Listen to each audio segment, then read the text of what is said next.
Okay, sir. Sir, isa lang masasabi namin, wala kang makikitang mga ganitong abdo. Hindi kasi honestly itong dish na to is napakahirap talaga eh. Hindi talaga honestly kasi sugal talaga eh. Isang malaking sugal kasi kung tutusin. Amen. Maganda yung trabaho dito eh. Totoo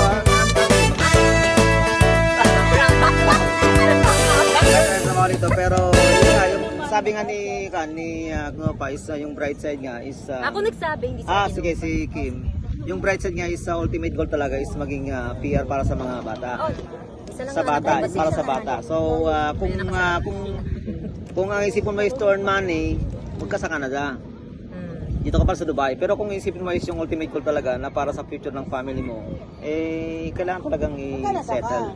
Oh, kasi at the end of the day, lahat tayo uwi dito, wala tayong dito eh. Yes. 20 years from now, 60 years old na ako, so wala, kailangan ko umuwi. So, 40 ka lang. So kapag ka 40, 40 ka pa lang? Ano? 20. hindi, at least, hindi. Kasi kung pupunta ako doon talaga is back to zero, scratch talaga. Zero is as in zero. Isa. Kahit di niyo ako pinili.